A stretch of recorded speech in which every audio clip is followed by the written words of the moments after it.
Para las personas que no, de cierta manera, no puedan ingresar a la clase por asuntos personales, de igual forma yo voy a subir el video a YouTube y yo ocupo el enlace por el grupo para que las personas que no quieren acceder lo puedan ver. Entonces, vamos a hablar sobre la tipo de medicina. Hay muchos tipos, ¿sí? Pero vamos a hablar de los tipos básicos de la medicina.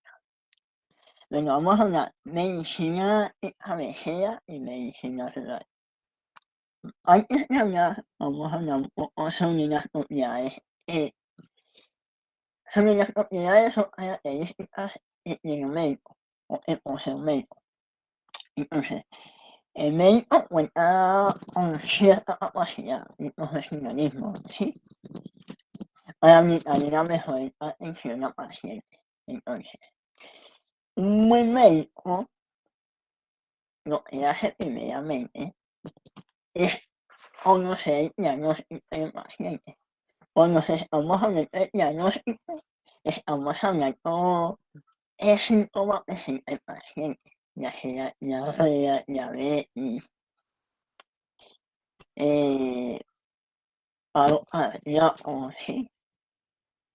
Y el diagnóstico, ya conocido el diagnóstico, se le empieza a hacer una evaluación para empezar a hacer un tratamiento, ¿sí?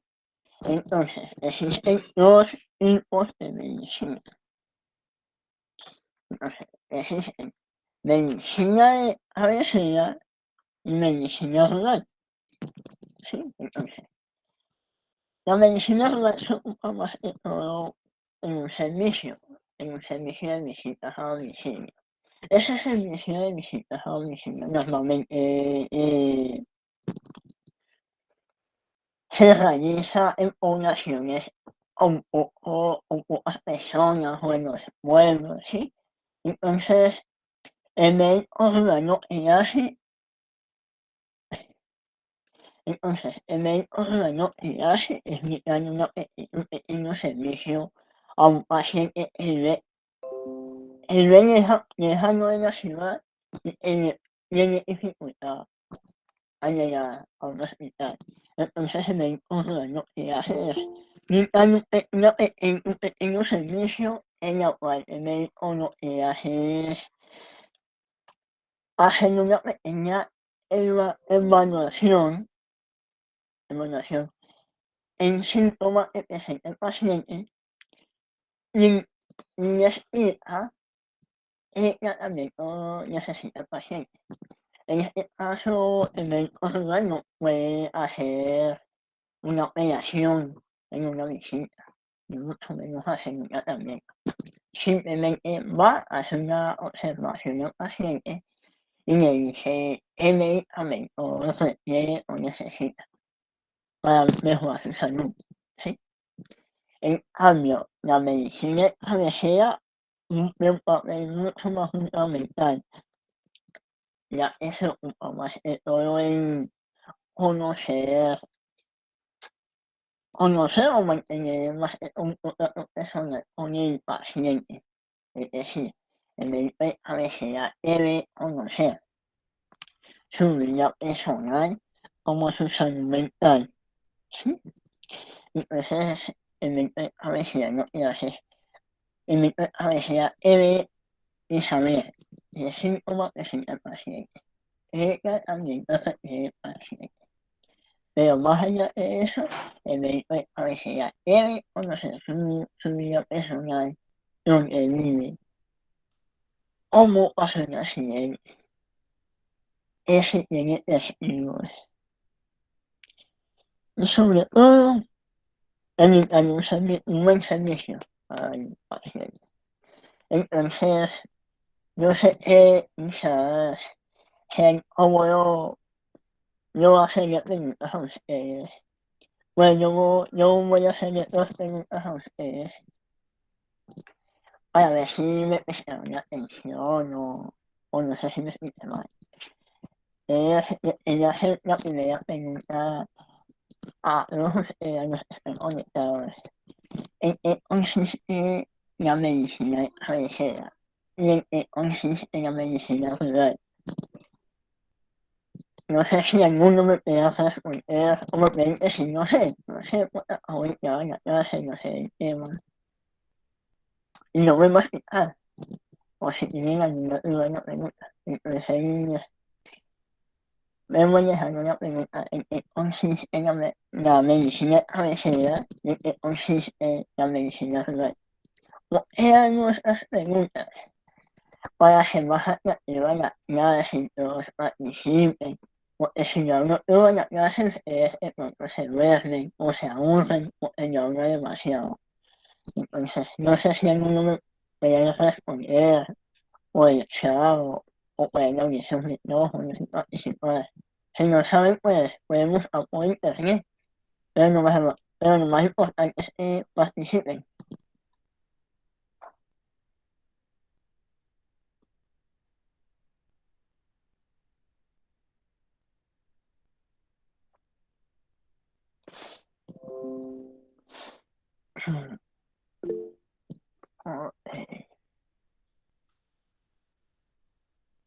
Sí, Jesús, voy a abrir su micrófono y así.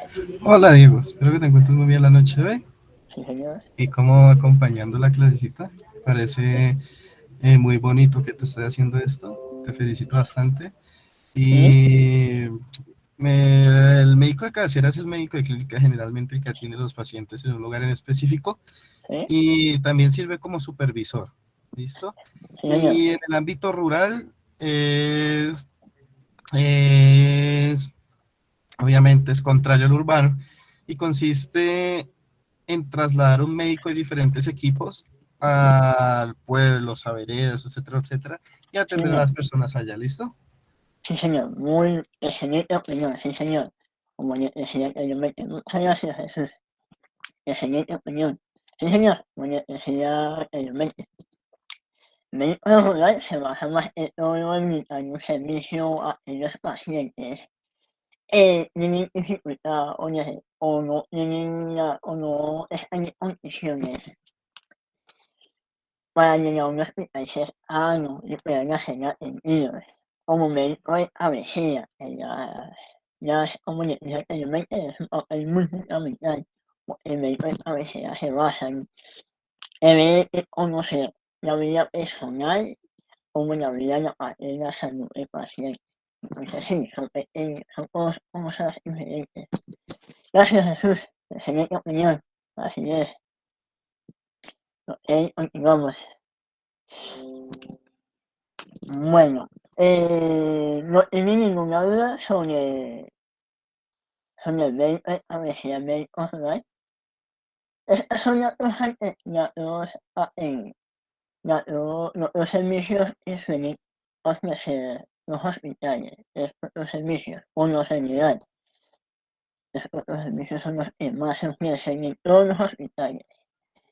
No tiene ninguna duda sobre este pequeño tema. No, Diego, todo está claro. Eh, ¿Vale? Entonces, vamos a hablar diferencias entre un diagnóstico y un tratamiento. ¿Sí? Entonces, la diferencia se encuentra en el proceso. Pues en el proceso, el diagnóstico simplemente te va a mostrar información sobre el síntoma que tiene el paciente. Mientras en el tratamiento se requiere hacer cirugías o terapias o masajes, dependiendo del síntoma que esté presentando el paciente. ¿Sí? Entonces, de manera así resumido, la diferencia se basa en la observación y analizar el accidente presenta el paciente y conociendo sus heridas y fracturas hacemos un diagnóstico a lo cual le llamamos evaluación inicial. Después de conocer los síntomas que presenta cierto paciente, procedemos a hacer un tratamiento con las herramientas necesarias para desarrollar la vida a un paciente o persona. Cuando decimos con las herramientas necesarias estamos hablando de diferentes tratamientos, ya sea cirugía o terapia o medicamentos, eh, dependiendo ya sea diarrea, bueno, muchas enfermedades. Entonces, yo por ejemplo, Diego fue llevado a la clínica más cercana porque se encuentra enfermo y el diagnóstico muestra un paro cardíaco debido a los dolores y molestias en el pecho y la falta de aire le ha causado latidos rápidos y irregulares. Este es el diagnóstico, ese es un ejemplo, este es el diagnóstico, en lo que se consigue un ejemplo. Y en el tratamiento, o sea, en el tratamiento se le sugiere suministrar una inyección, eso es un medicamento, ¿sí? Una inyección hiperglicemia, bueno, sí, para aumentar la supervivencia en paro cardíaco. Y una cirugía cardíaca para corregir y evitar más molestias y dolores en el pecho. Entonces, si vemos casos, la diferencia se basa en el proceso o en el procedimiento. Ya no simplemente me va a mostrar la información qué síntomas tiene el paciente, esto, por qué tiene ese síntoma y cómo podemos solucionar.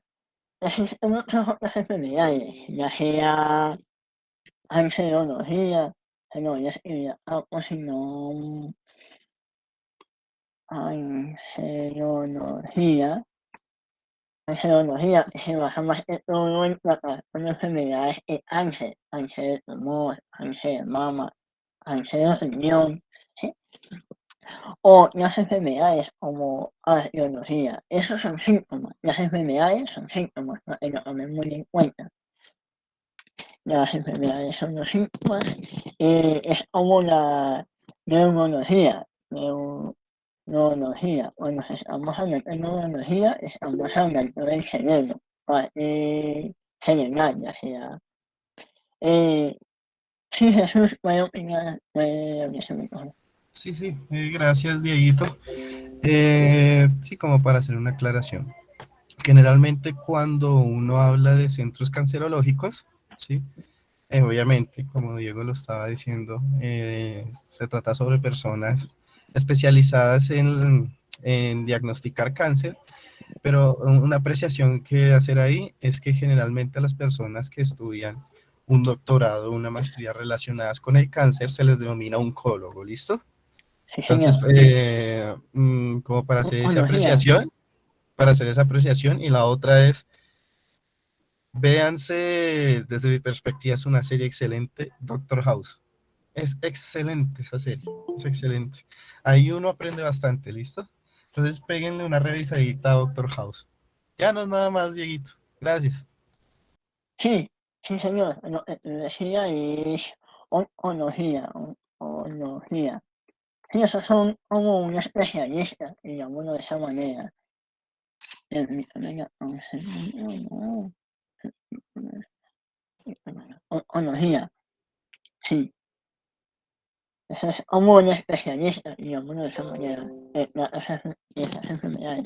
Existen muchas otras enfermedades que tengan, como la hematología, que se trata de más que todo con las enfermedades de anemia y leucemia, ¿no? Más que todo.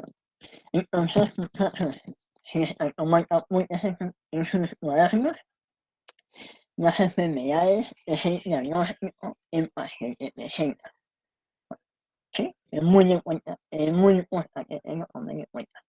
Las enfermedades son los síntomas que presenta el paciente, ¿sí? Bueno, entonces no hay ninguna duda sobre esta pequeña parte.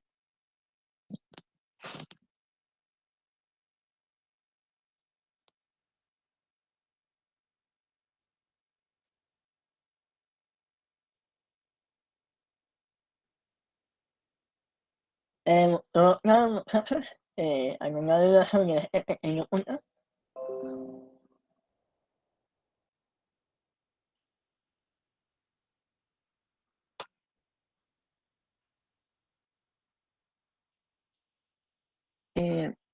Bueno, si lo termino, voy a continuar, ¿vale?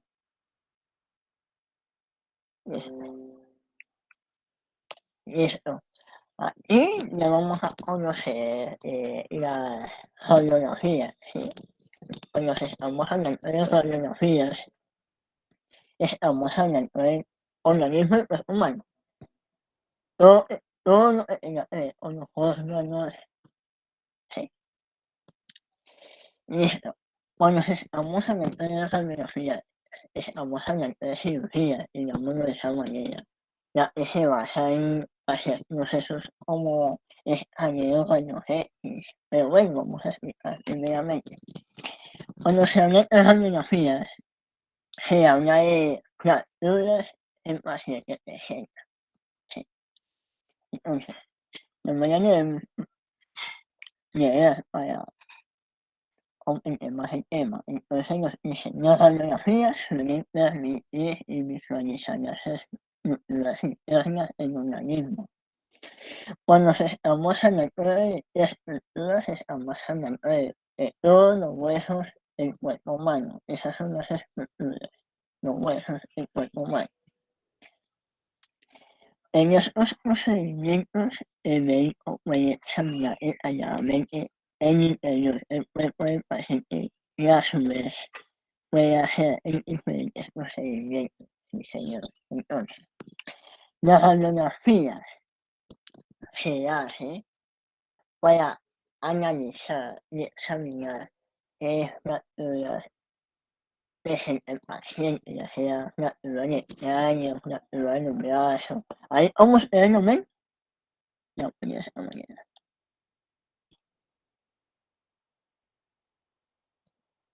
Ahí, como ustedes lo ven en la imagen, ahí lo muestran. Esos son los rayos X.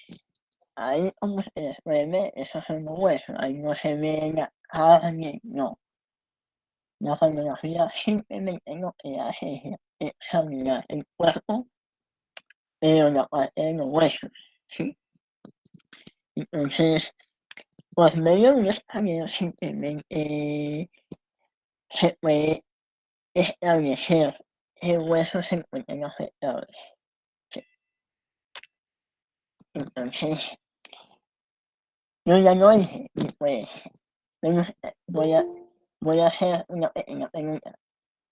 Eh,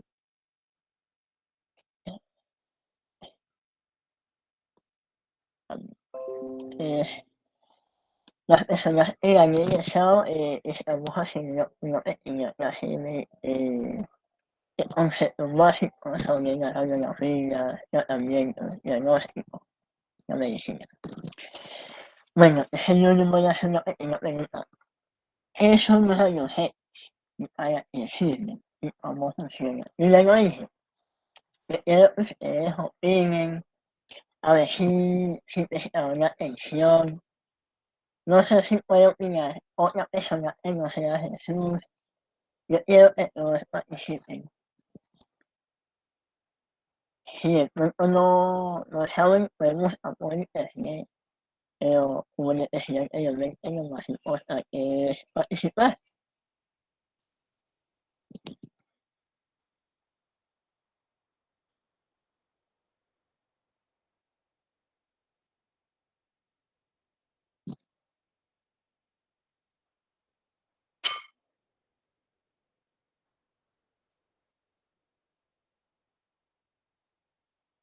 Eh,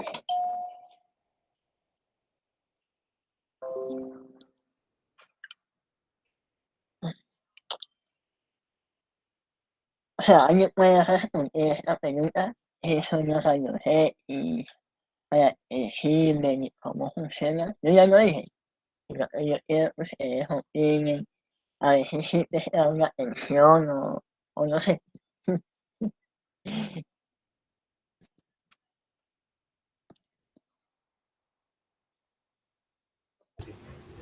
Sin pena, muchachos, muchachas, participen.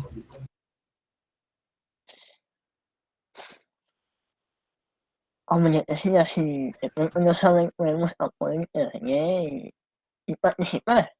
en la llega siempre ellos. Aquí no se muerde.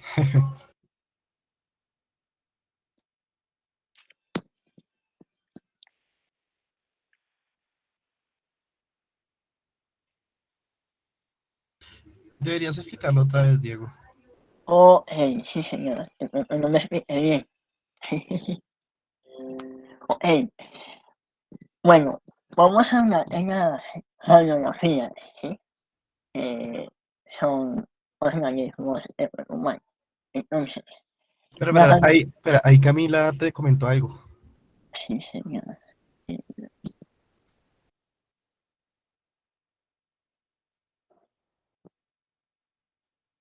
Sí, sí, sí, amiga, está lo cierto, sí.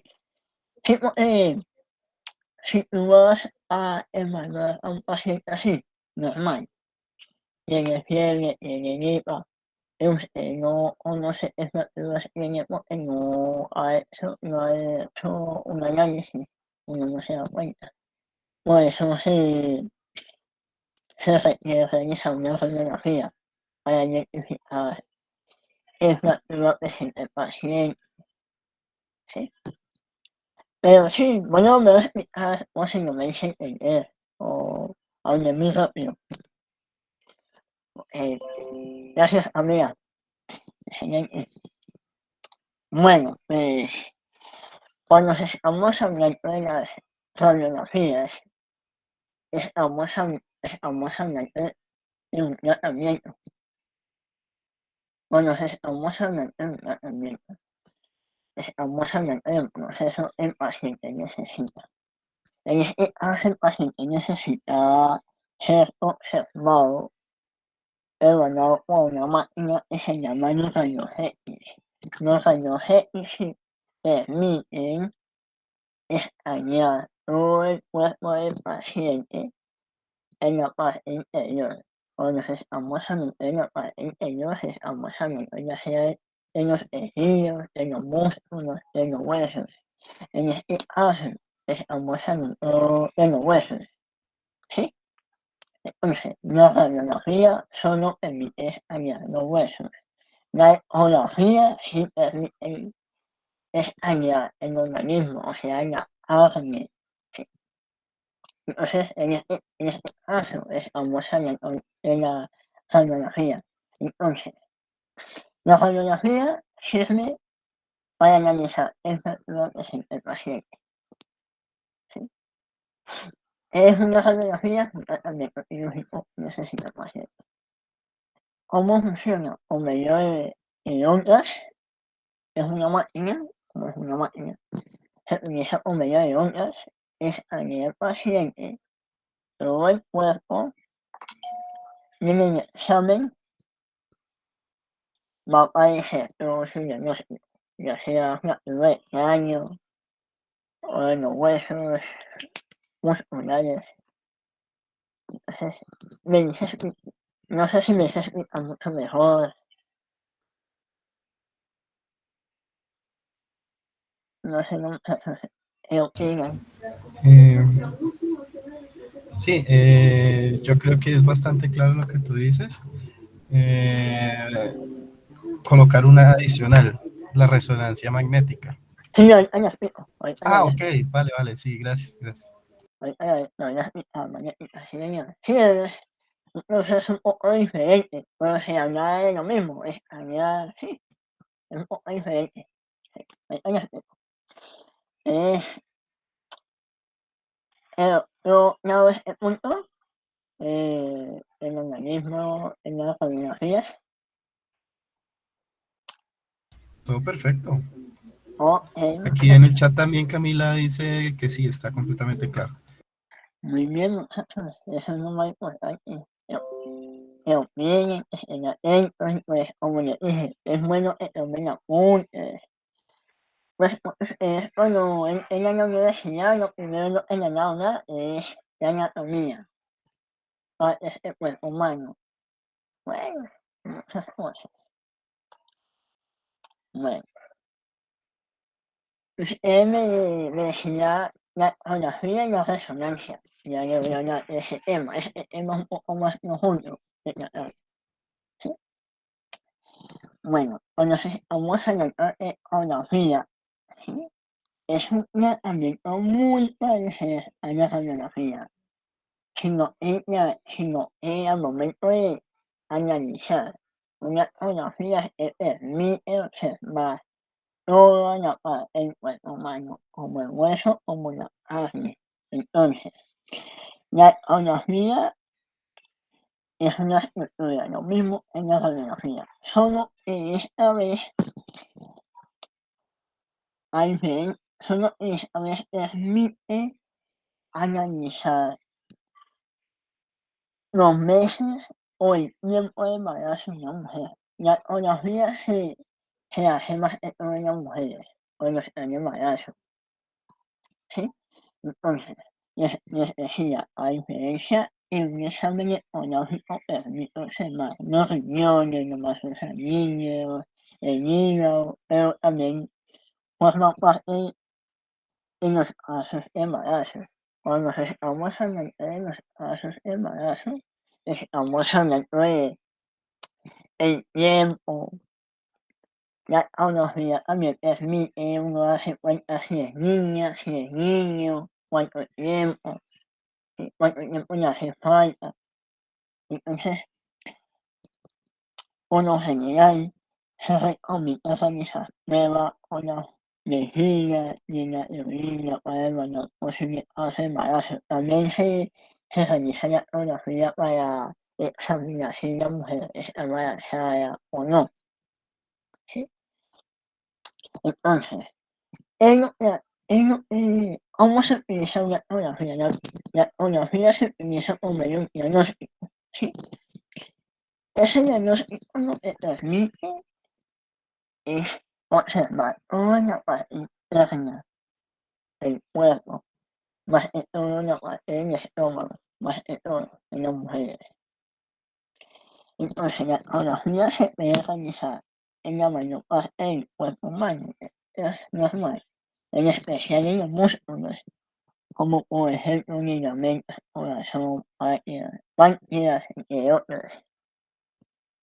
Cuando estamos en el corazón, son los músculos del corazón, como el miocardio, el cardio, ¿sí? Entonces, como ustedes pueden ver en la imagen, en esta imagen nos están mostrando el tiempo que lleva la mujer embarazada, el tiempo de embarazo, ¿sí? Entonces las ecografías, luego les repito, las ecografías se utilizan para examinar el tiempo de embarazo de una mujer, más por lo general se hace una ecografía para este proceso.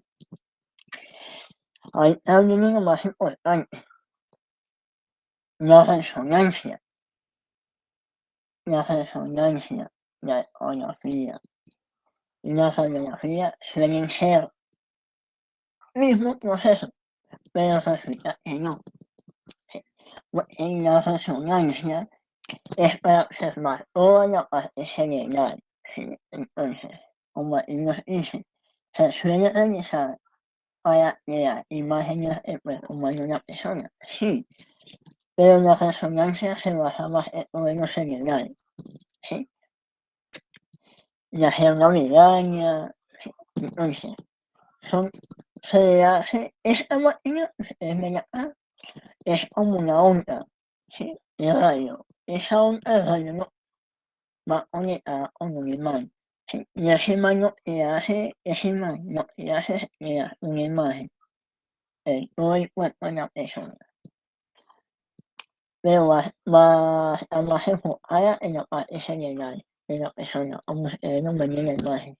Entonces, la radiografía es para examinar la parte de los huesos del ser humano y sus fracturas. La ecografía es para observar el tiempo de embarazo de una mujer. Y la resonancia se realiza para realizar el problema de cerebral, ya sea un derrame cerebral o problemas en las células que no están conectadas, ¿sí? Entonces, yo les tengo dos preguntas. ¿En qué consiste la resonancia? Ya sabemos que la resonancia sirve para crear imágenes del cuerpo humano, pero ¿en qué consiste la resonancia? ¿Y por qué se realiza la resonancia? Entonces, no sé si alguno me puede responder a la pregunta. Puede ser por chat, puede levantar la mano. Y bueno, si me dicen entender o me va a explicar.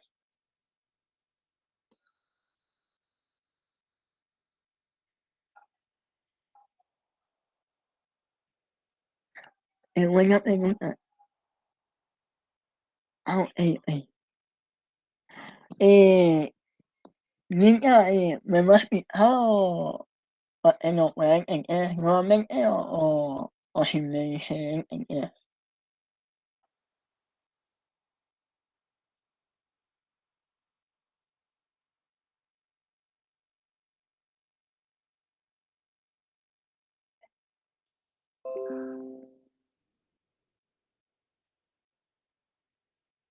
Si me dice entender, muchachos, o me va a explicar. Sí, mañana pregunta. Sí, yo creo que es entendible. Yo Sí, tengo, yo tengo una pregunta para Linda. ¿Te refieres a cuándo se va a hacer la ecografía? hay un pequeño detalle. Sí, también formularía la pregunta, disculpe, ¿por qué tienes alguien en la vejiga para el posible hacer mal embarazo? Muy buena la pregunta. Resulta que la vejiga, ¿sí? Forma parte donde se encuentra, ¿cómo le explico? Jesús, ¿me puede ayudar? Claro que sí, mira. El sonido es una onda mecánica. Sí, El sonido se puede transportar por diferentes medios. Hay dos tipos de onda. Una que es onda electromagnética y otra que es onda mecánica. Dentro del campo de las ondas electromagnéticas, devuélvete a la anterior diapositiva, por favor. Podemos encontrar las de los rayos X. El rayo X es una onda electromagnética. ¿Qué significa eso? Que no necesita un medio para transportarse. Otro ejemplo es la luz. Devuélvete a la ecografía, a la diapositiva de la ecografía. Lo que pasa con la vejiga es que la vejiga, mira, es ecografía, ¿qué animales tienen ecolocalización? Los delfines, los murciélagos, ¿sí? Entonces lo que se hace es transmitir una onda de muy alta frecuencia, que sería una onda que nosotros no podemos escuchar, y lo que hace es que cuando la vejiga está llena, las ondas mecánicas se transportan más rápido en sólidos que en líquidos, es y se líquido, sí. transporta más dependiendo de la densidad. O sea, ¿a qué me refiero? El aire que nosotros respiramos con todas sus imperfecciones, porque también respiramos metano, también respiramos hidrógeno y etcétera, se Sí. considera en física o en mecánica de fluidos un fluido, al igual que el líquido, al igual que unos sólidos que no son tan sólidos. Entonces, lo que ustedes se van a dar cuenta al momento de estar estudiando la física dentro del campo de la medicina es que las ondas mecánicas como el sonido se transportan más rápido en fluidos de muy alta densidad que en fluidos de baja densidad. Entonces, el aire es un fluido de muy baja densidad y la orina es un fluido de muy alta densidad. Lo que permite esto es obtener una imagen muchísimo más clara y muchísimo más rápida del útero de la chica o de la mamá, de la futura mamá. Por eso es que generalmente se hacen las resonancias, no, las ecografías con la vejiga llena a las mamitas. ¿Listo? No sé si sea entendible, Lina. Sí, muy claro, sí, señor. Sí, no sabía cómo explicar, no. ¿Sí te queda claro, Linda?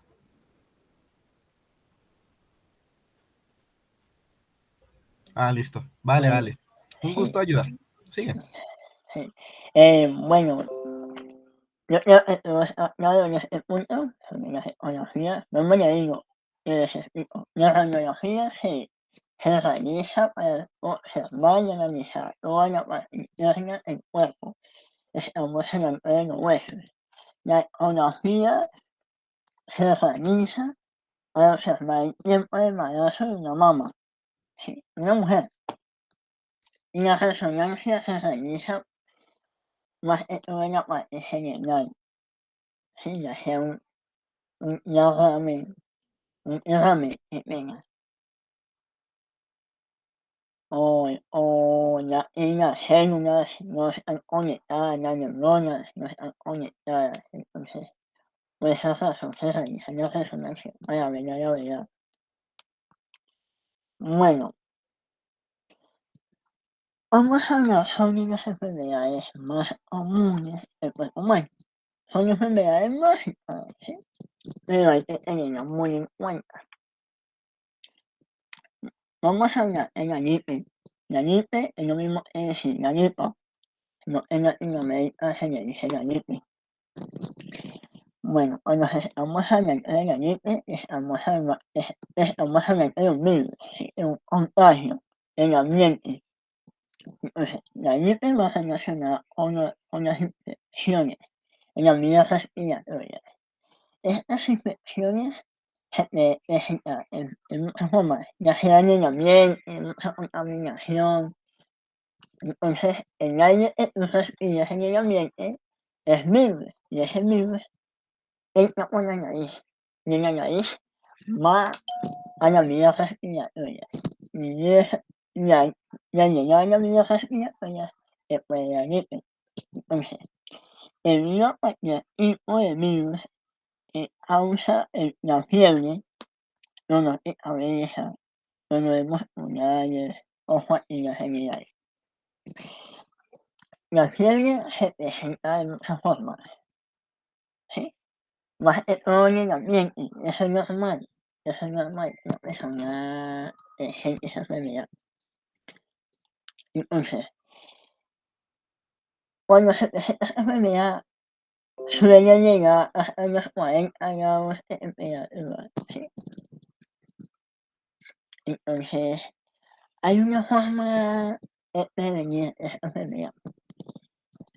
Puede ser guardar en cama, estar en ambiente sano, no rodearse de tantas personas. Hay personas que pueden estornudar enfrente suyo y cuando estornudan bota aire y ese aire es un virus y ese virus si llega a su cuerpo te va a infectar y te vas a contagiar. Entonces para prevenir esta enfermedad es estar todo en ambiente sano, guardar cama, ¿sí? Para prevenir esta enfermedad. Entonces no es necesario hacerles estas preguntas. Ya respondí. Vamos a hablar de la hepatitis. La hepatitis también se puede considerar como un contagio, ¿sí? Bueno, pero les explico detalladamente. Hepatitis vírica, sí, esta enfermedad se suele presentar cuando se propaga un virus, ¿sí? Y se caracteriza como una inflamación en la parte interna del cuerpo, ¿sí? Puede dañar y no permite cumplir su función. Entonces, una hepatitis o un contagio es cuando se presenta, ejemplo, catástrofes en la naturaleza, como por ejemplo lo que pasó hace un año en China, el contagio de virus, ¿sí? Entonces, existen muchos tipos, sino que yo solamente puse el virus A y el virus B, los puedo explicar, me parece demasiado fácil de explicar. Hay muchos otros tipos, pero no sé cómo explicar. Entonces existen el virus A y el virus B. En el virus A es el virus responsable más que todo, o sea, las causas del virus A no tienen tanta gravedad, porque en mi dibujar se basa en el contagio que se produce por el consumo de alimentos, es decir, alimentos contaminados por las heces, heces, es decir, a ustedes bien heces. Eso es como una materia fecal, digámoslo de esa manera, una materia fecal. Esa materia fecal se le considera como alimentos chatarra, sí, alimentos chatarra. Entonces, en mi dibujar se enfoca más en todo en el contagio de alimentos. Se puede explicar de otra forma, cuando absorben nutrientes lo que la persona come, a pie suyo, también puede causar esa enfermedad. Especialmente esta enfermedad se presenta mucho cuando tomas agua contaminada, ¿sí? Agua contaminada. Agua no potable, digámoslo de esa manera, se puede presentar esta enfermedad, pero no es grave, simplemente es un síntoma, puede durar 2 días a 7 días una enfermedad, no necesita un tratamiento. Automáticamente la enfermedad desaparece, automáticamente, simplemente tenemos que hacer uso, nuestra cama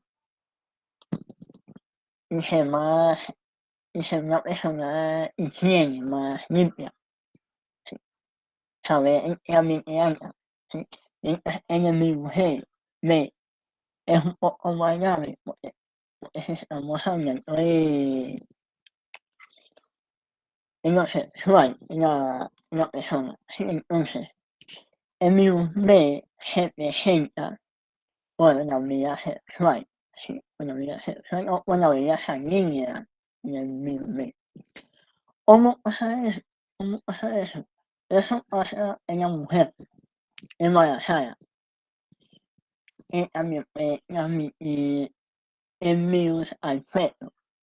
Ese virus lo puede transmitir al feto, el mismo, lo puede transmitir al feto durante la gestación, durante el periodo, llamémoslo de esa manera.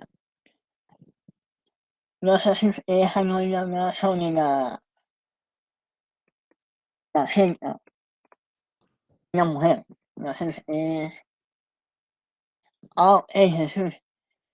Estamos hablando de las enfermedades del cuerpo humano, las enfermedades más comunes, como la gripe, por el contagio del virus.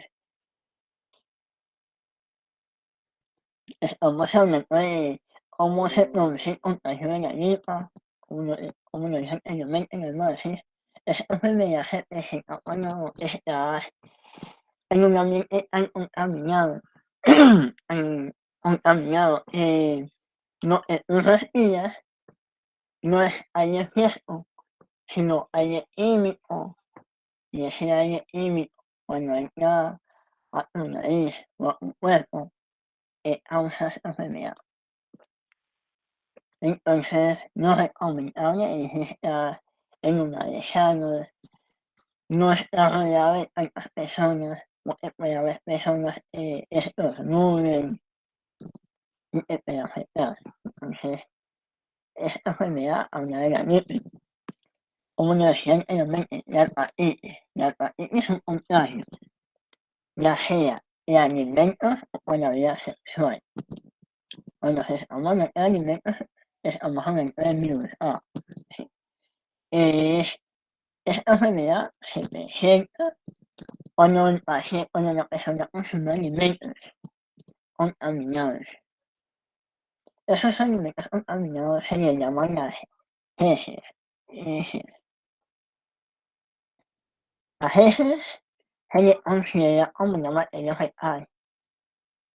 En esa materia fecal es donde está todo ese alimento contagiado. Y ese alimento contagiado puede estar en el estómago, en el parte intestinal. ¿sí? Entonces, el virus B, como les decía anteriormente, se presenta cuando la vida sexual de una mujer en el embarazo. Eso pasa cuando transmite un virus al feto, sí, al feto. Lo que causa eso es la gestación. Es cuando ya la placenta no está funcionando, deja de funcionar, deja de funcionar. Y eso puede afectar al bebé, porque puede afectar al bebé cuando recibe el virus. Porque el bebé puede presentar dificultad para respirar, puede salir, el bebé puede nacer con alguna enfermedad, solo por el hecho de estar contagiado con un virus, solo por el hecho. Entonces, vuelvo a decirlo, el virus A se contagia cuando consumes alimentos contaminados, alimentos chatarras, llamémoslo de esa manera. Y el virus B se presenta cuando la vida sexual, cuando transmite el virus al feto. En este caso se presenta solo en las mujeres, en los hombres no. El virus A sí se presenta en los hombres como en las mujeres. No sé si me hice explicar o vuelvo a explicar.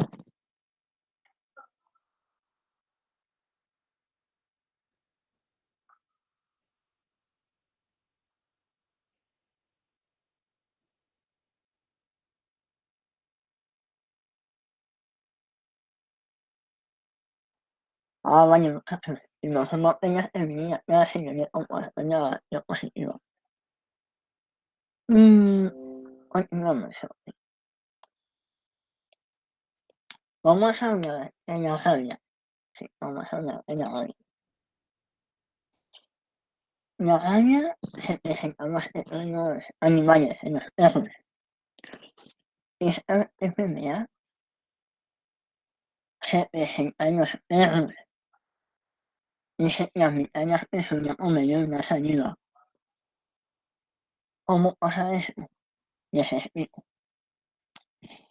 El perro presenta rabia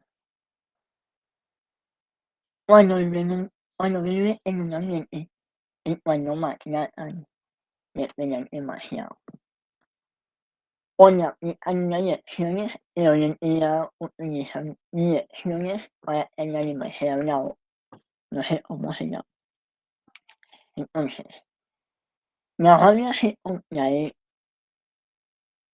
por la saliva de un animal. Entonces, ¿cómo un perro puede contagiar a una persona? Es muy simple, por medio de una mordida o cuando el perro le lame los pies o le lame la mano, le está transmitiendo una rabia. Sí.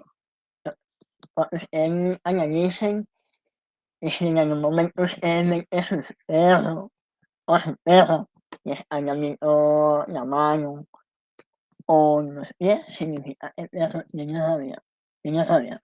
Y si el perro tiene rabia es porque está siendo maltratado donde vive. Entonces, los primeros síntomas cuando una persona tiene rabia son fiebre, dolor de cabeza y pérdida del apetito. Sí, la pérdida del apetito se debe presentar como en el animal como en la persona que está contagiada. Sí. Ejemplo, el contagio de la rabia. Sí.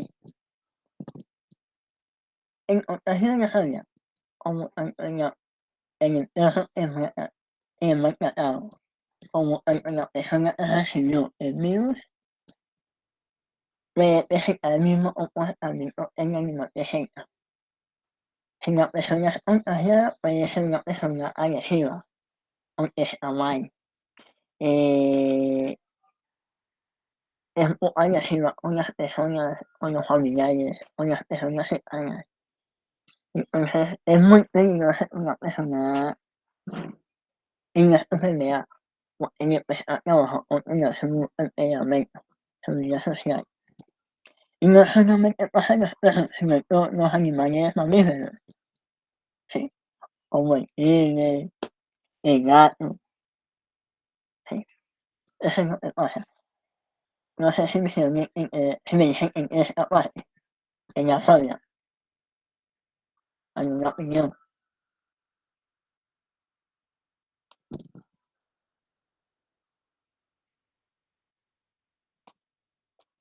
¿O no?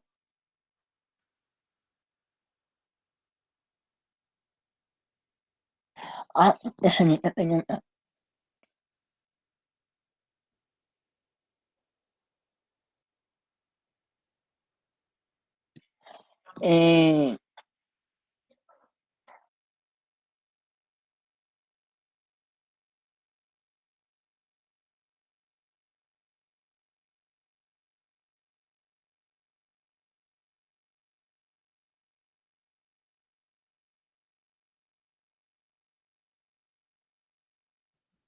Eh, bueno, tenga una intervención.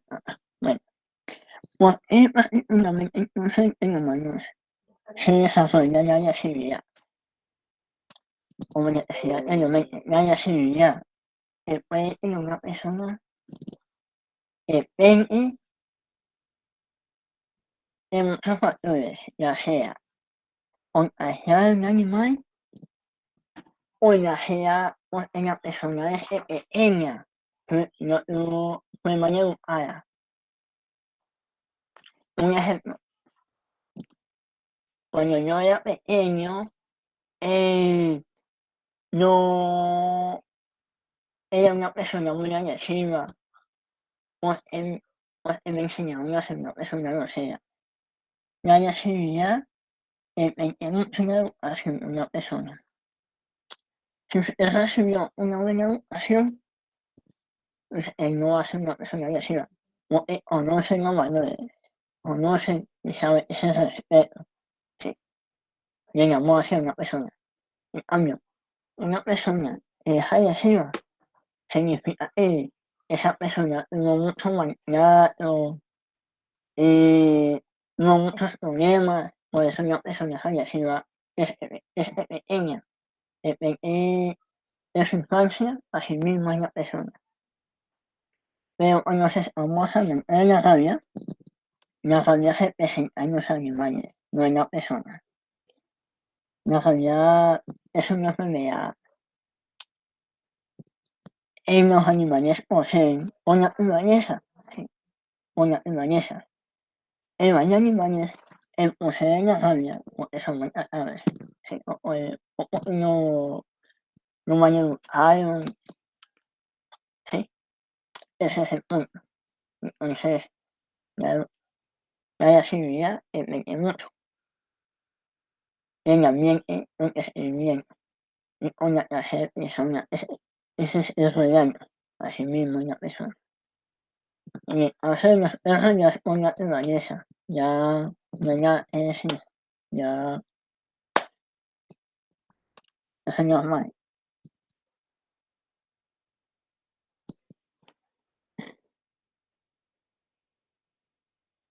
Sí, Jesús, muy bien, sí señor.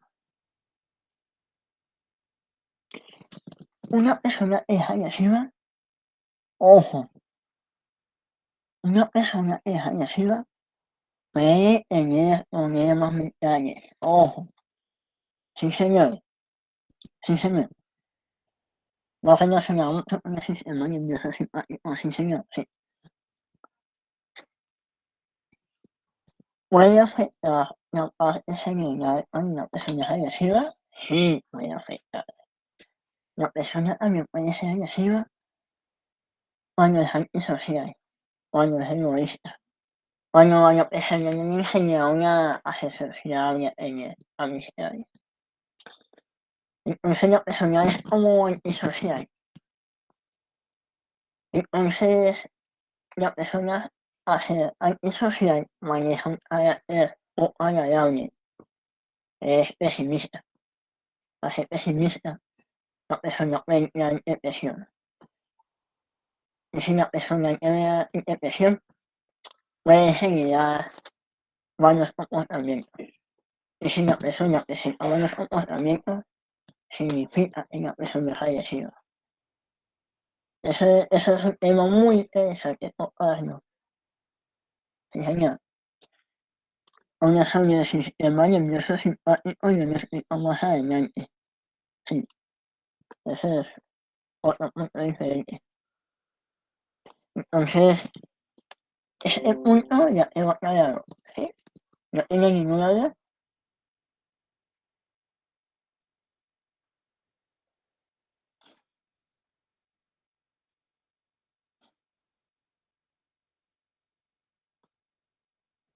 ¿Todo claro, muchachos? En el punto de la radio, si me dicen que queda.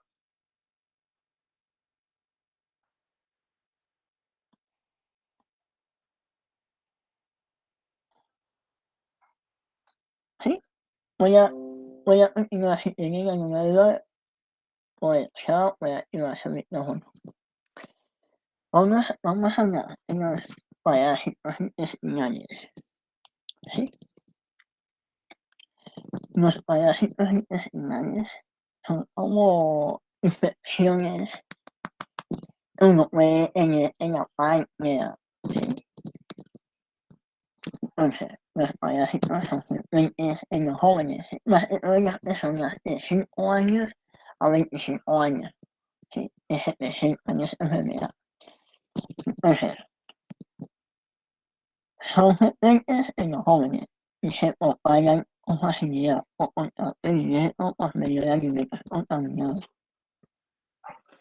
Es muy parecido a, es muy parecido a Miromed, es muy parecido, ¿sí?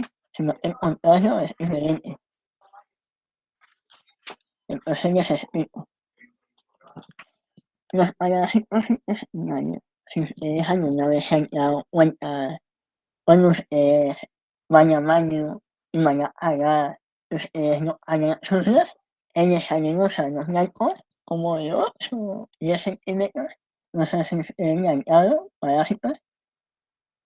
Exactamente. Esos parásitos, sí, esos gusanos son los parásitos, ¿sí?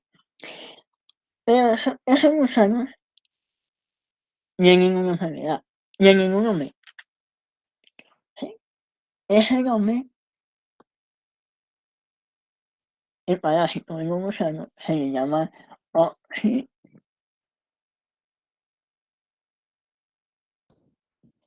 Ese es el parásito de un gusano, ¿sí? Son pequeños gusanos, ¿sí? Que se transmiten por simple contacto, es muy simple, más que todo en el alimento. Eso no es mal que a una persona le pase, a mí me ha pasado, sí. Son pequeños gusanos como de 8 o 10 centímetros, ¿sí? Y cuando van al baño y tiene cólicos o sí, cólicos más que todo, y van a darles agua. Y cuando terminan el agua les salen gusanos. Eso es normal, eso es normal. Para prevenir estas enfermedades es muy simple. Eh, comer comida saludable, eh, tener higiene personal, buena higiene personal, sí. Esas son enfermedades normales que le pasa al hombre. ¿Sí entienden este punto? ¿O tienen alguna pregunta? O también, para tomar en cuenta, en algunos casos, esta enfermedad se transmite cuando un niño se lleva la mano a la boca, ¿sí? Después de haber jugado en el parque o haber tocado un objeto material, ¿sí? Por ese medio también se puede presentar el contagio.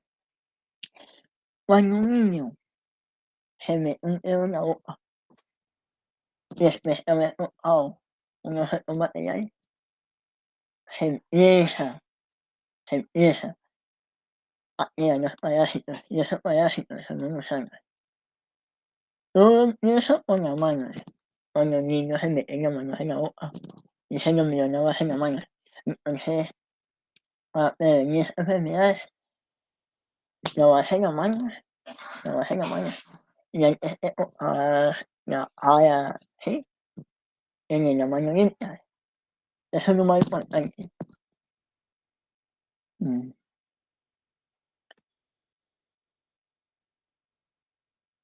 Sí, Jesús, opine. Dale, gracias. Sí, como ciertas aclaraciones. Hay exoparásitos o ectoparásitos, endoparásitos y fitoparásitos, ¿sí? En el caso de los fitoparásitos, que lo estudia la rama, pues, de la botánica o de la biología, que son parásitos que generalmente le dan a las plantas, y los y los ectoparásitos les puede dar a los animales y a los humanos, obviamente, ¿cierto? Creo que eso es bastante claro. En el caso de los endo significa dentro y ecto significa fuera. Uno de los ejemplos de los ectoparásitos que nosotros podemos encontrar más comunes, tanto en humanos como en animales, son las pulgas. Las pulgas se pueden clasificar como ectoparásitos, al igual que las garrapatas, y aquí aclaro, con las garrapatas hay que tener mucho cuidado porque las garrapatas son portadoras de muchas enfermedades, ¿sí? Para asustarlos, chicos y chicas, por ahí me mencionaron los oxiuros son muy comunes Sí. y son fastidiosísimos, Esos, pero tenga- esos, esos son los gusanos, si no estoy mal. Esos son los gusanos. Esos gusanos blancos de 8 y 10 centímetros. Esos son los parásitos. Se les llaman así. vale. Sí, taxonómicamente de los oxiuros nosotros podemos encontrar diferentes tamaños, pero como para asustarlos, búsquense cisticercosis, ¿sí? Se buscan cisticercosis y ahí van a aprender a las malas, buscando cisticercosis, que la carne de cerdo hay que cocinarla bien y no comerla roja. ¿Listo? Entonces, como para hacer esa aclaración, ¿vale? Cisticercosis, se lo voy a dejar ahí en el chat, ¿listo? Dale, sigue. Sí, señor. Y a todo esto yo les tengo una pregunta.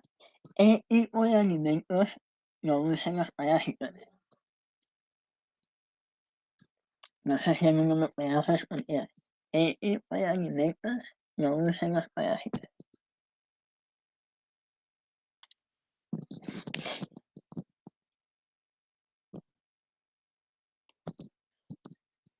Si no sabe, podemos apoyar internet, pero lo más importante es participar.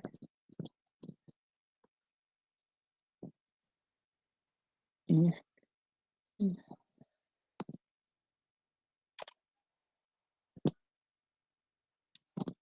¿Qué tipo de alimentos no usan los parásitos?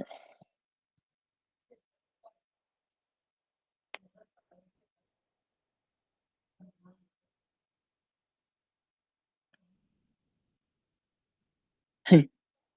¿Qué tipos de alimentos no usan los parásitos? Hay alimentos que no se pueden comer, y esos alimentos no usan los parásitos también. Esos alimentos tienen, no sé qué es lo que tienen, pero esos alimentos inadecuados no usan los parásitos.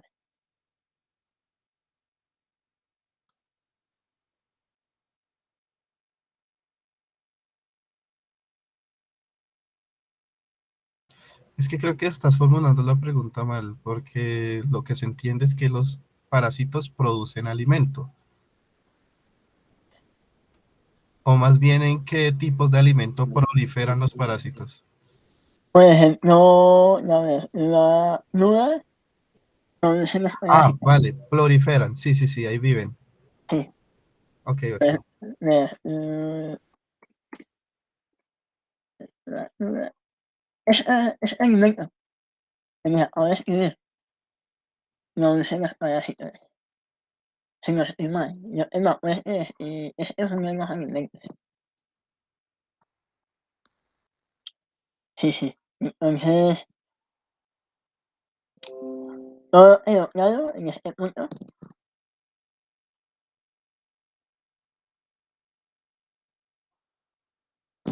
Sí, pero solamente hacen una aclaración, ¿vale?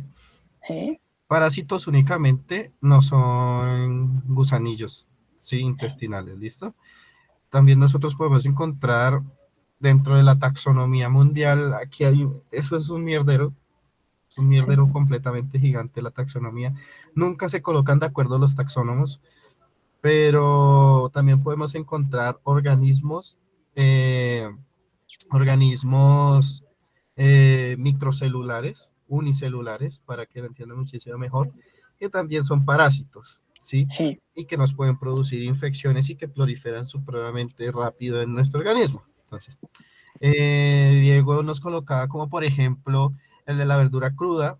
Obviamente, ¿por qué se tiene que lavar, digamos, la lechuga en vinagre? Sí, esa es una excelente pregunta que se deben de hacer. ¿Por qué? Y les recomiendo que la hagan porque la lechuga se tiene que lavar en vinagre y diferentes verduras también se tienen que lavar en vinagre o aunque sea en limón.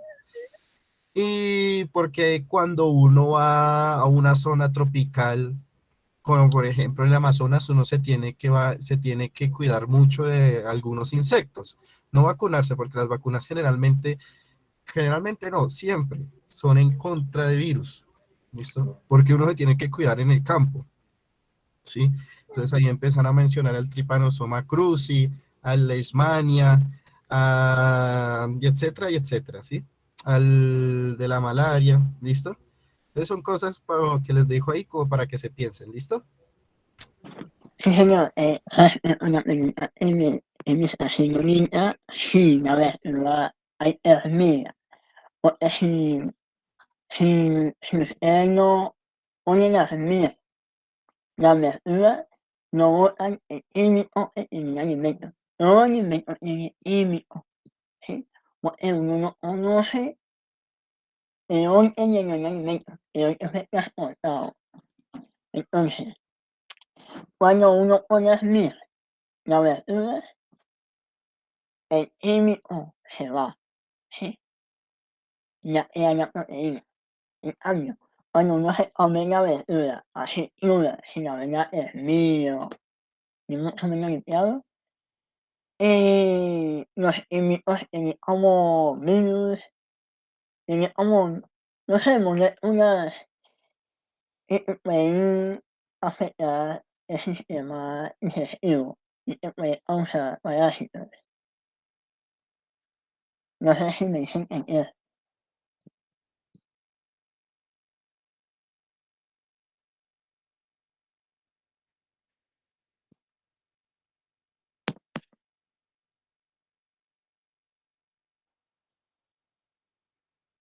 Sí, señor, sí. Excelente, sí. Sí, sí, la verdura siempre hay que lavarla, porque las verduras como vienen químicos, ¿sí? O más limpia usted la vea, tiene químicos, siempre hay que lavarla o hervirla, ¿sí?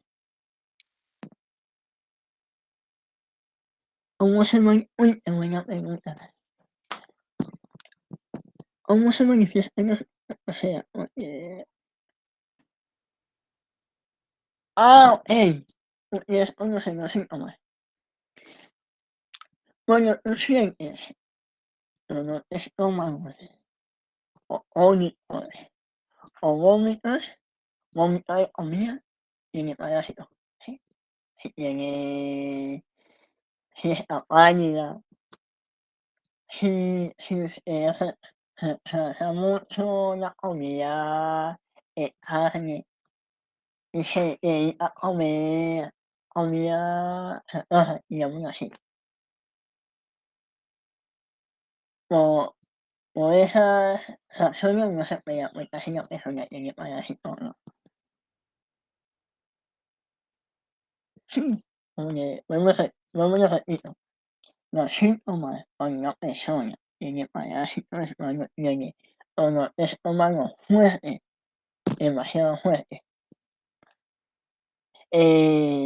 cólicos, los cólicos son provocados por los parásitos. Y cuando una persona está pálida, sí está pálida, y esa pálida, está pálida. Entonces, si ustedes sienten algunos de esos síntomas, tienen parásitos, ¿sí? Para prevenir los parásitos, pues no hay como medicamentos, simplemente comer saludable, eh, también la higiene, lavarse la mano, la higiene, porque muchas veces uno coge la comida con las manos así sucias y uno nunca se da cuenta si la mano tiene bacterias o parásitos. Entonces no sé si se me dice entender, si quedó claro el punto.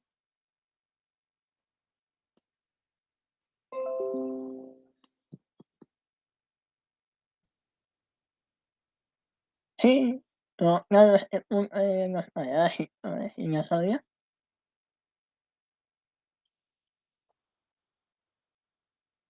Vale, voy a continuar. Ya vamos a ver. Bueno, vamos a hablar en las enfermedades relacionadas con el envejecimiento, ¿sí? Esa enfermedad de envejecimiento, el 85% de las personas tenemos esa enfermedad, ¿sí? Ya les explico por qué. Enfermedades vasculares, ¿sí? Más relacionadas con el envejecimiento. Entonces, les voy a leer. Estas enfermedades son causadas como el cáncer, envejecimiento, y son causadas por personas entre 20 o 40, 50 años. Y, y el problema es que si la persona está en bajo colesterol, no tiene un cuerpo estable, lo más seguro es que tenga una enfermedad de envejecimiento. Ahorita les explico cómo uno nota una persona posee esa enfermedad.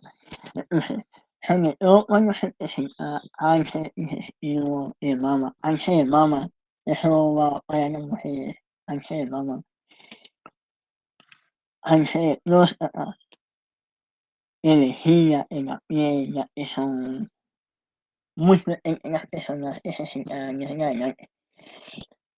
El cáncer es el problema del envejecimiento. ¿Cómo una persona puede tener un problema o una enfermedad de envejecimiento? Una persona que no tiene una alimentación saludable, su peso se sobrepasa,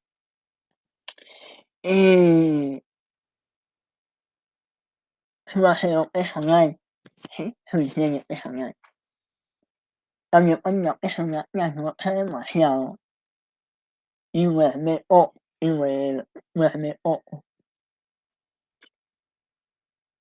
envejece más rápido.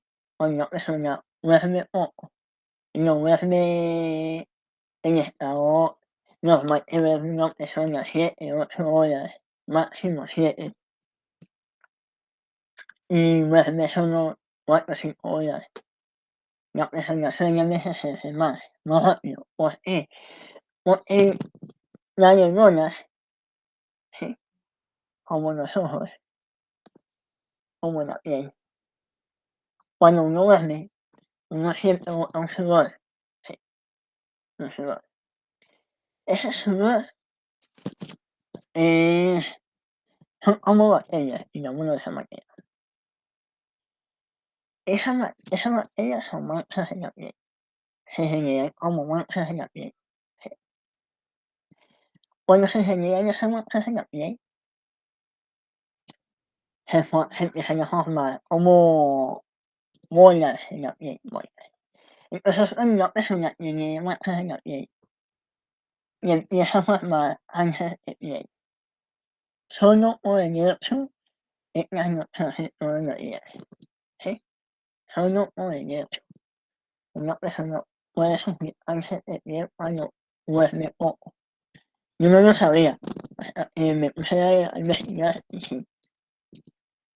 Entonces, Estas enfermedades a la mayoría de las personas les pasa. Una persona que tenga 25 años, cuando duerme poco, no come saludable, se le empieza a formar la piel y se empieza a ver como una persona de 50 años. Una persona que tiene 25 años se empieza a ver como una persona de 50 años, ¿sí? La piel se le arruga, se ve como una mancha y puede producir cáncer. Ese es el punto. Y como le digo, esta enfermedad parece presentarse en personas desde los 25 años. ¿Sí? Ya una persona adulta, digámoslo de esa manera. ¿Sí? Entonces, no sé si tienen alguna opinión sobre esta enfermedad. Esta enfermedad es un punto muy importante tener en cuenta. Sobre todo las personas que trabajan día y noche y duermen poco. ¿Sí? ¿Tienen alguna opinión sobre este punto? Este punto es importante.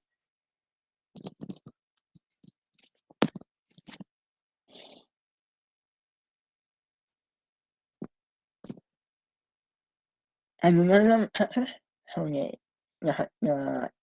sobre la enfermedad en el envejecimiento, claro, todo entendido.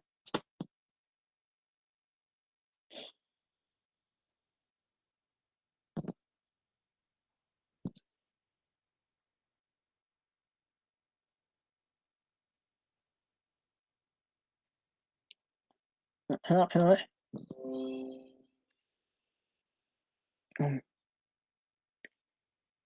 ¿tienen alguna duda? O claro, sobre las enfermedades vasculares. Ah, ok, ok. Continúo. Ya vamos a ver. Entonces vamos a hablar sobre las enfermedades en cerebro y en los huesos. ¿Sí? Esas enfermedades son como el derrame cerebral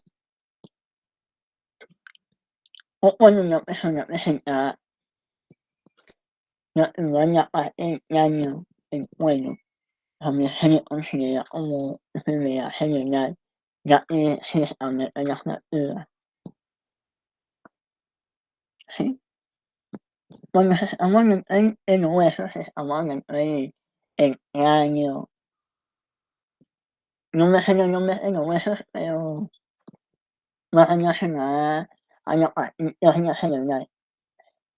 ¿Sí? Pero cuando estamos hablando de enfermedad como Alzheimer, esta enfermedad, ustedes ven acá, esta enfermedad no tiene ningún tratamiento y no tiene cura.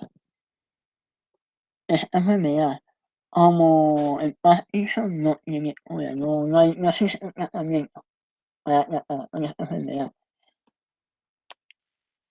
Esta enfermedad, esta enfermedad se presenta tan fácilmente que no tiene ningún tratamiento, ninguna cura. Existe un medicamento, yo he escuchado por el medicamento. No sirve de mucha ayuda.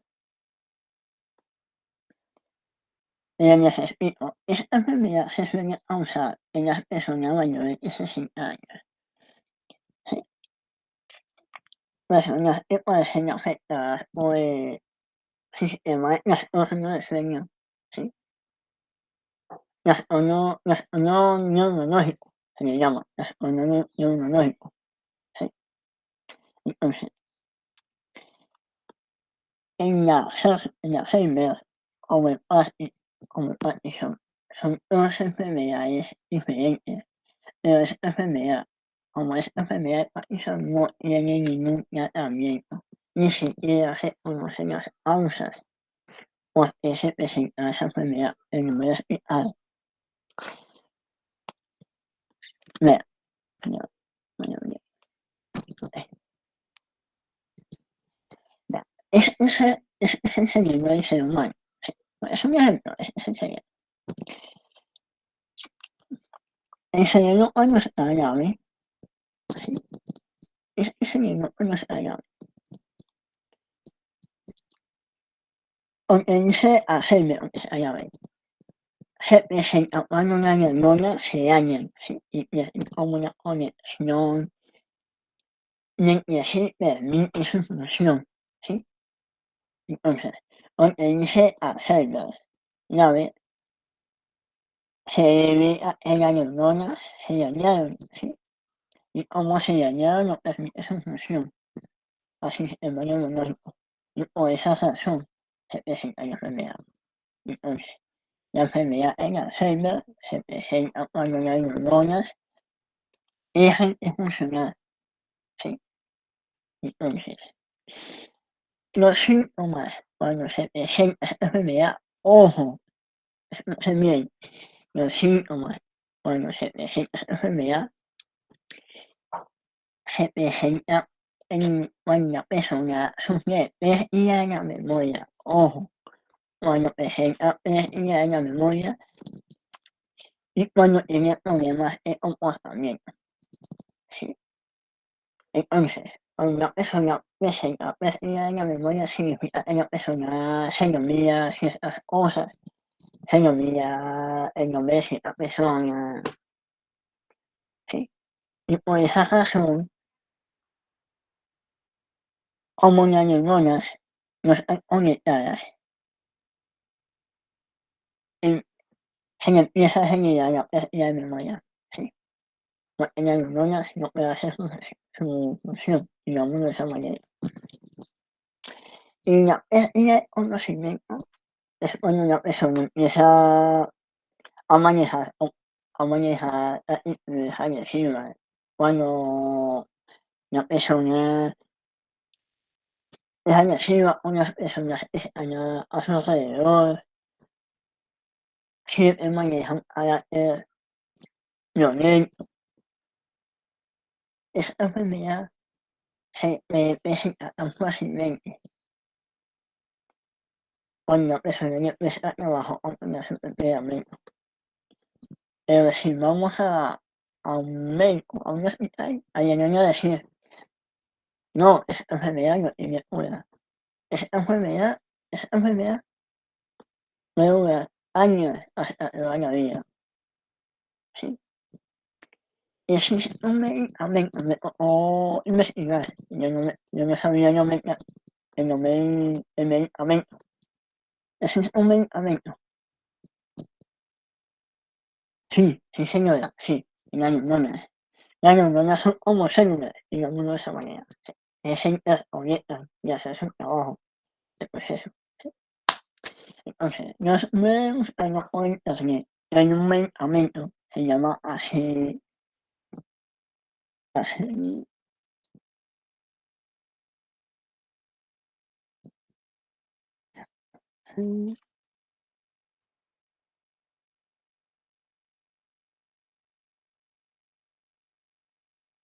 este medicamento, les acabo de poner en el chat. Este medicamento ayuda a controlar el temperamento de la persona. ¿Sí? Ayuda, temporalmente ayuda, pero el proceso de la enfermedad continúa. ¿Sí? Esta enfermedad se suele presentar en las personas mayores de 50 años en adelante. ¿Sí? Esta enfermedad da mucho miedo, ¿sí? Pero da más miedo la enfermedad de Parkinson. ¿Sí? Ya es una enfermedad que va relacionada con los movimientos musculares del cuerpo humano. Entonces, esta enfermedad también se suele presentar en personas ya después de los 50 años en adelante. ¿Sí? Entonces, ahí como ustedes pueden Pues mira, estos son los síntomas por las cuales se puede presentar el Parkinson, ya sea trastorno del sueño, trastorno de equilibrio. Y os recuerdo, la enfermedad de Alzheimer y la enfermedad de Parkinson son trastornos neurológicos, ¿sí? Entonces, el Parkinson suele presentarse en los 60 años en adelante, ¿sí? Para ser exacto, en los 60 años en adelante. ¿Existe un tratamiento? No. ¿Existe un medicamento? Sí, se llama, se llama lleva, no conocía el nombre, no.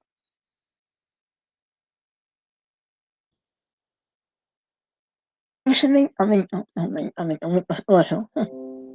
Ese medicamento no te hace ayudar a la persona a tener un movimiento más estable, ¿sí? Temporalmente, pero el proceso continúa. Esta enfermedad puede durar años hasta toda la vida, lo mismo en Alzheimer. Entonces, estas dos enfermedades, yo no tengo miedo, no, no tengo miedo a esas dos enfermedades, pues en mi propia experiencia, yo a veces tengo malos comportamientos, a veces contesto mal y no sé por qué, pero ya la memoria no. Entonces, no sé, entonces, aquí yo en ese formularé una pregunta. No creo sea necesario que ustedes me respondan, ya que pues esta enfermedad no tiene cura ni tratamiento lógico. Pero esta pregunta yo sé que ustedes sí me la pueden contestar. ¿En qué parte del cuerpo afecta la enfermedad de Parkinson? ¿En qué parte del cuerpo más que todo afecta la enfermedad de Parkinson? ¿Afecta la mayor parte del cuerpo humano? Sí. Pero ¿en qué parte más afecta? No sé si alguno de ustedes me puede responder.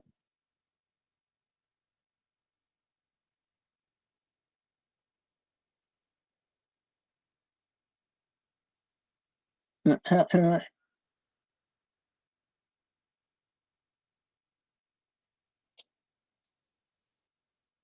les vamos a escribir en qué parte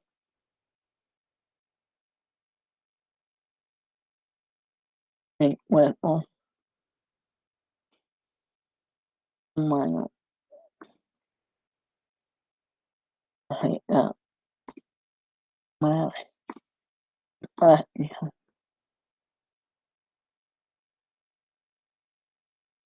Ayer puse la pregunta, ¿en qué parte del cuerpo afecta más el Parkinson? Afecta en casi la mayor parte, pero ¿en qué parte más le afecta a la persona cuando tiene Parkinson? Sí, muy bien, amiga, sí señora, en las manos, sí señora.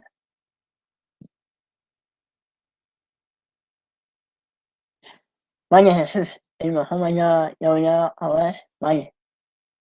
Igualmente apenas termine yo comparto el link de la grabación, esa clase de material de apoyo. Vale, gracias por el apoyo y por las opiniones. Sí, amiga, en la mano, sí señora, muy bien, sí. Eh, ya no tiene ninguna duda, pero claro.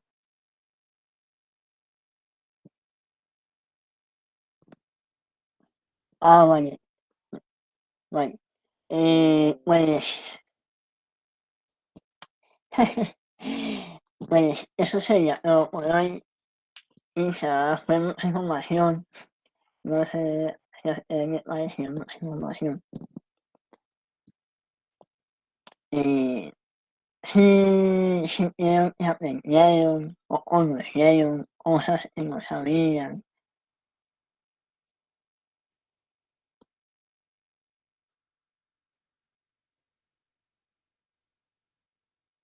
Vale, amiga. Voy a seguir, voy a mostrarle acá.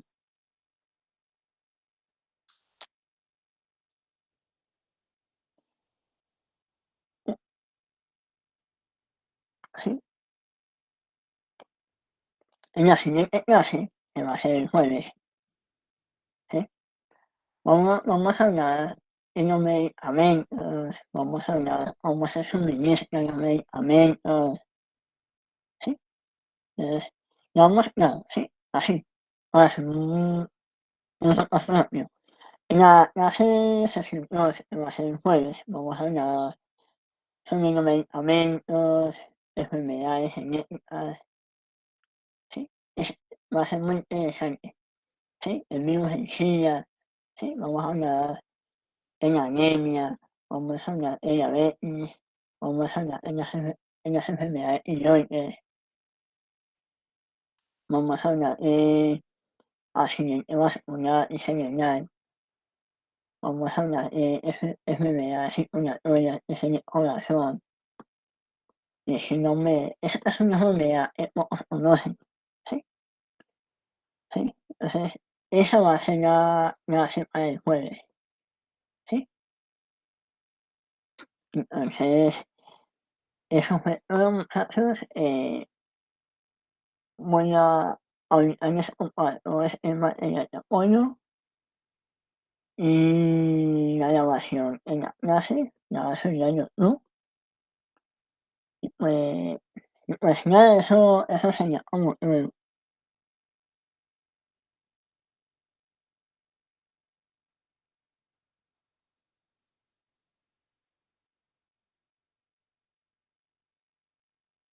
Hagan, lo voy a mostrar. Yo, yo tengo dos, ¿sí? Tengo dos. Como yo tengo correo personal muy, muy configurable. Yo tengo dos correo personal y un correo instituto de enseña, ¿sí? Lo voy a mostrar.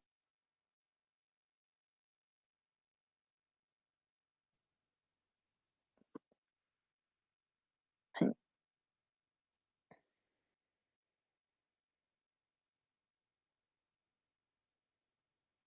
Este es un correo, este es un canal. Ay, no.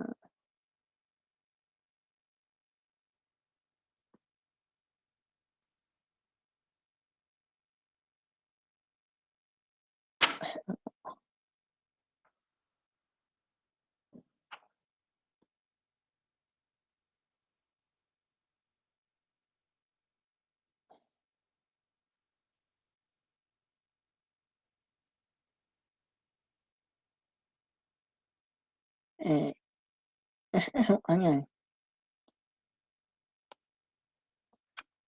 Este es uno, sí. El otro es acá.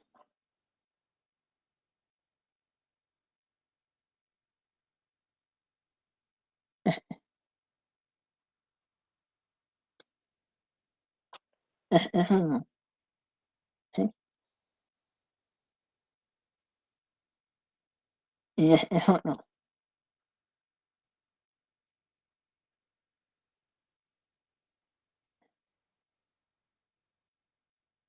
Así con la misma foto de preciso no el nombre de este canal es instituto de enseña. Sí. Entonces, entonces, como, em, no voy a subir. Vale, gracias por participar. Eh, no me importa la cantidad de personas que se conecten, no importa. Lo más importante no es la cantidad, sino la ayuda, sino más que todo en las personas sí quieren escuchar y aprender, porque no tiene sentido que se conecten 25 o 40 personas y solo 15 de 20 personas presten atención y la otra mitad no presta atención, no tiene sentido. Vale, gracias.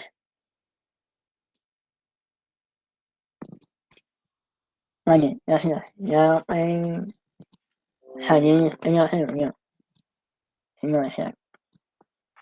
Bendiciones.